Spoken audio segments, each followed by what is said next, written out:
Halo anak-anak, materi selanjutnya pada bab 2 ini kita akan belajar tentang flora dan fauna di Indonesia dan dunia.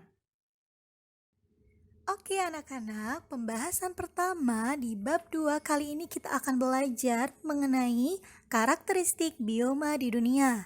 Sebelum kita masuk ya dan mengetahui apa saja sih karakteristik-karakteristiknya, Ibu akan mengajak kalian untuk kembali mengingat dan mencoba mengamati wilayah di sekitar kalian.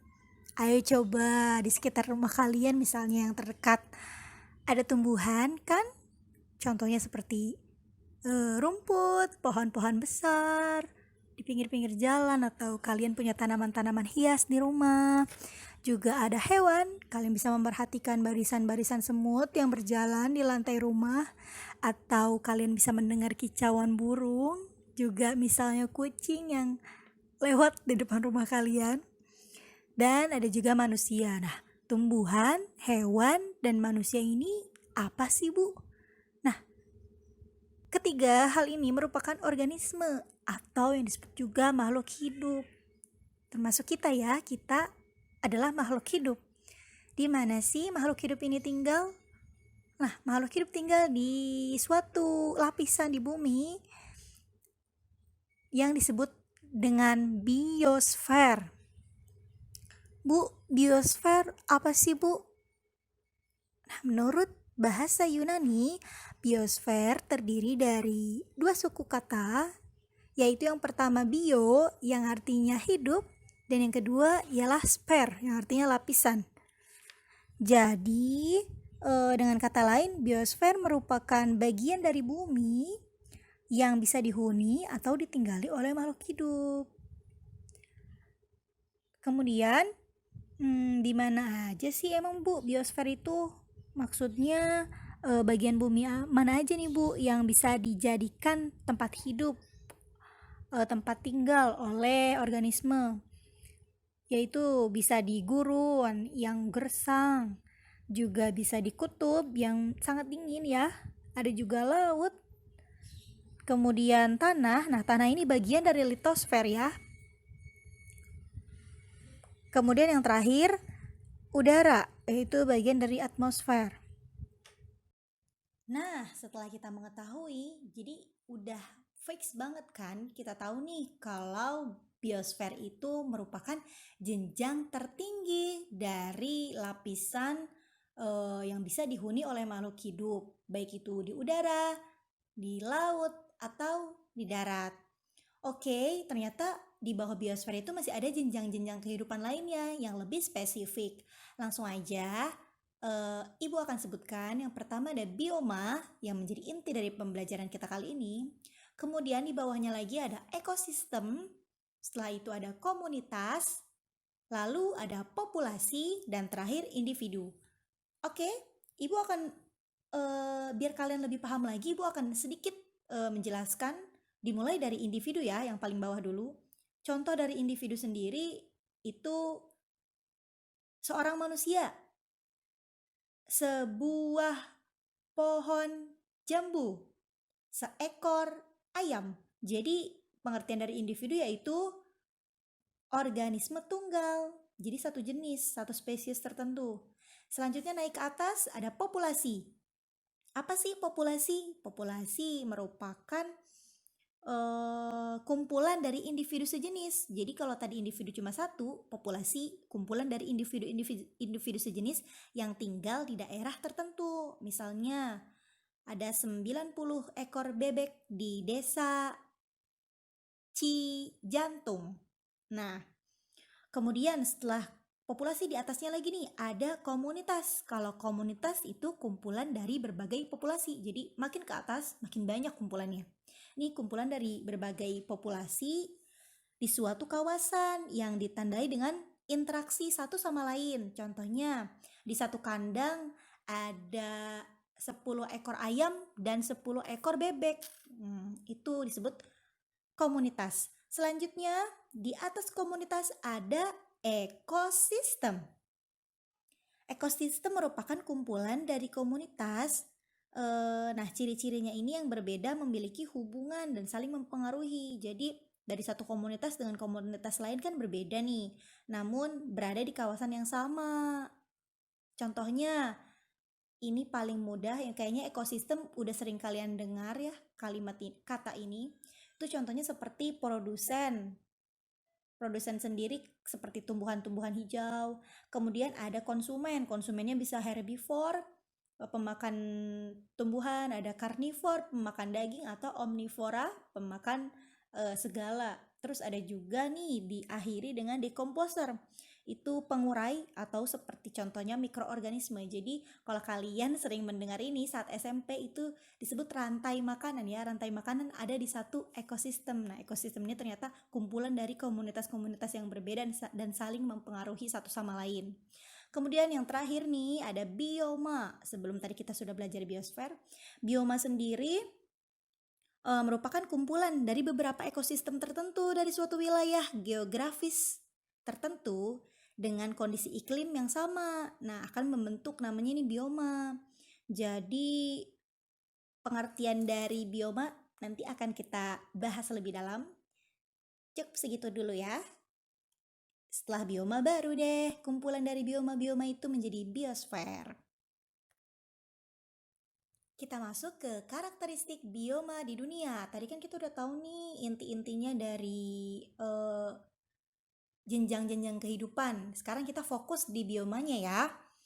Pertama, bioma, pengertian dari bioma sendiri yaitu kumpulan dari beberapa ekosistem melingkupi suatu area geografis dengan kondisi iklim yang sama dan didominasi oleh flora dan fauna tertentu. Nah, bioma sendiri memiliki ciri-ciri ya. Yang pertama, ciri-ciri pertamanya ini terbentuknya interaksi unsur-unsur lingkungan. Apa aja nih? Ada unsur-unsurnya itu ada air, iklim, tanah, dan organisme yang hidup di suatu daerah. Mereka berkumpul, terbentuklah interaksi dari unsur-unsur tersebut. Kemudian ciri yang kedua dari bioma yaitu komunitas klimaks. Maksudnya kumpulan macam-macam populasi. Jadi banyak sekali populasi yang berkumpul sebagai penanda daerah tersebut terdapat bentuk vegetasi utama yang mendominasi. Jadi walaupun terkumpulnya populasi-populasi dari berbagai jenis, tapi ada vegetasi utamanya yang paling mendominasi di bioma itu. Kemudian yang ketiga, komunitas yang cukup stabil. Nah, kecuali memang jika ada kejadian yang mengganggu dalam kestabilan komunitas itu, tapi rata-rata komunitasnya itu cukup stabil. Seperti itu. Lalu yang keempat, dapat dikenali dengan melihat dominasi vegetasinya. Ini yang paling mudah. Kalau mau lihat bioma itu dilihat dari vegetasinya ya, yang paling mendominan, yang paling banyak gitu. Jadi gampang diketahui. Itu contohnya seperti bioma tundra. Itu vegetasinya ternyata lumut-lumut aja gitu. Selanjutnya penamaan bioma yang umumnya didasarkan pada dominasi vegetasinya. Jadi kadang bioma-bioma ini diberi nama sesuai dengan dominasi dari vegetasi tersebut. Langsung aja deh, kalau bioma-bioma di dunia ini emang ada apa aja sih? Yang pertama ada hutan hujan tropis. Kemudian ada hutan gugur. Kemudian ada bioma hutan hujan tropis, bioma hutan gugur, bioma sabana atau savana, bioma padang rumput atau stepa, bioma gurun, bioma taiga, dan bioma tundra. Harusnya Ibu menjelaskan karakteristik secara mendalam ya dari bioma-bioma ini. Namun nanti penjelasan lebih jelas dan spesifiknya akan Ibu gabungkan dengan penjelasan persebaran fauna di dunia. Oke. Nah, kali ini Ibu sudah memunculkan nih dua gambar. Yang pertama ada gambar beruang kutub. Kalian tentu tidak akan menemukan beruang kutub yang hidup di daerah gurun kan? Pun sebaliknya, kalian tidak akan menemukan unta yang hidup di daerah kutub. Mengapa hal tersebut bisa terjadi? Kali ini kita akan sama-sama bahas dan belajar mengenai faktor persebaran flora dan fauna. Faktor pertama yaitu faktor iklim atau perbedaan iklim, klimatik. Ada apa aja sih faktor iklim ini? Itu ada suhu, kemudian ada kelembapan udara, kemudian juga ada yang dinamakan angin, dan curah hujan. Karena memang di tiap daerah memiliki suhu yang berbeda, juga angin yang menerpa setiap daerah berbeda-beda, curah hujan pun berbeda-beda, sehingga menyebabkan flora dan fauna yang hidup di wilayah tertentu belum tentu dapat hidup di wilayah lainnya. Contohnya seperti tadi, em, apa yang hidup di gurun? Ya betul, unta. Unta nyaman hidup di daerah yang gersang seperti di gurun. Maka dia tidak akan bisa dan tidak akan mampu untuk hidup di daerah yang dingin sekali seperti di kutub. Pun sebaliknya dengan beruang kutub. Juga tumbuhannya contohnya seperti tanaman teh. Kalian sering lihat kan di puncak tanaman teh lebih nyaman hidup di wilayah dengan iklim atau suhu yang sejuk seperti itu. Kemudian ada faktor kedua yaitu faktor edafik. Apa sih faktor edafik ini? Faktor edafik itu membahas mengenai kondisi tanah. Nah, tanah kan merupakan media tumbuh ya, tumbuh dan berkembangnya tanaman. Makanya kondisi tanah secara tidak langsung memang sangat berpengaruh terhadap tanaman, terutama kesuburan tanaman itu. Tanah-tanah yang subur kan seperti vulkanis, itu tanah vulkanis tuh yang pernah ibu jelasin tentang tanah yang bekas luapan dari magma di perut gunung api. Makanya ada beberapa tanaman nih yang memang lebih cocok ditanam di beberapa tanah. Tuh, nggak bisa semua tanah tuh dijadikan media untuk menanam satu tanaman yang sama, karena memang jenis-jenis tanah itu mempengaruhi terhadap persebaran flora dan fauna. Kemudian ada faktor yang ketiga yaitu faktor fisiografi. Berkaitan dengan makhluk hidup nih, ada yang namanya ketinggian tempat dan bentuk wilayah. Pasti dong di tiap ketinggian dan bentuk wilayah menyebabkan flora dan fauna tidak semuanya bisa tersebar di semua wilayah, karena banyak sekali flora-flora dan fauna yang memang misalnya tumbuhan yang hidup di wilayah pantai nih pasti beda kan dengan tumbuhan yang hidup di dataran tinggi atau pegunungan. Makanya faktor fisiografi ini yang merupakan ketinggian tempat dan bentuk wilayah sangat mempengaruhi persebaran dari flora dan fauna itu sendiri. Yang terakhir, faktor biotik.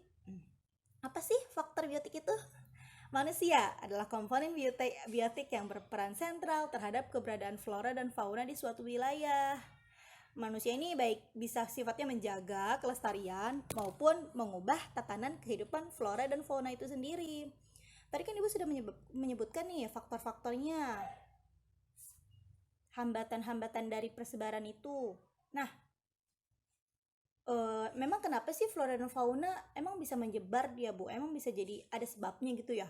Ada faktor-faktor penyebab persebaran, karena misalnya ada tekanan populasi, misalnya di suatu daerah nih udah penuh banget, kayak manusia aja misalnya di Pulau Jawa udah terlalu penuh dan sesak, makanya adanya transmigrasi yang dipindah-pindahkan ke daerah-daerah kecil tuh biar nggak Jawanya nggak terlalu penuh. Sama halnya dengan tumbuhan dan hewan.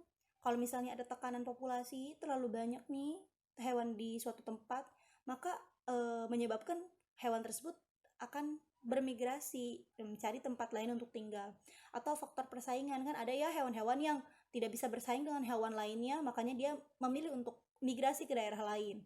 Dan perubahan habitat, misalnya hutan kebakaran menyebabkan hewan-hewan yang ada di hutan itu bermigrasi kan, pindah gitu ke tempat lain untuk hidup. Nah, itu gimana sih cara mereka pindah itu? Ada sarana-sarananya. Yang pertama, udara. Nah, media udara untuk fauna memang bisa bermigrasi seperti dengan kekuatan sayap mereka untuk terbang lewat udara untuk pindah ya. Burung-burung kan suka ada tuh yang migrasi misalnya ke daerah pulau mana untuk berkembang biak terus pulang lagi ke wilayah aslinya seperti itu. Dan untuk flora sendiri juga bisa nih pindah gitu, sarananya lewat udara itu melalui angin gitu. Misal benih-benihnya terbawa angin, makanya pindah ke daerah lain tuh, menyebar. Kemudian media selanjutnya yaitu air. kemampuan fauna juga nih, hewan yang berenang, terutama hewan-hewan air, menyebabkan mereka mudah gitu untuk berpindah. Terus untuk tumbuhan juga benih-benihnya bisa terangkut dan berpindah tempat menggunakan media aliran sungai atau arus laut. Jadi baik fauna atau flora bisa berpindah gitu karena sarananya air. Kemudian lahan. Hampir semua fauna yang emang hewan-hewan yang di darat menggunakan lahan ya. Lahan itu kayak tanah gitu sebagai media untuk berpindah tempat. Kemudian yang terakhir, pengangkutan manusia, baik secara sengaja ataupun tidak sengaja, manusia memang dapat menyebabkan perpindahan flora dan fauna. Contohnya yang paling gampang, kalian pernah lihat unta dong di kebun binatang Ragunan di Jakarta Selatan.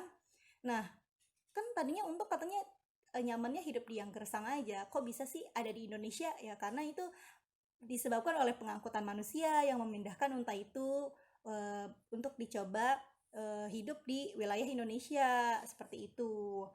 Juga kalau kalian main ke kebun raya Bogor itu kan banyak sekali ya tanaman-tanaman yang unik. Nah itu memang saat dulu zaman dulu manusia yang mengangkut tanaman-tanaman khas dari wilayah-wilayah tertentu untuk dicoba dipindahkan di Indonesia seperti itu anak-anak.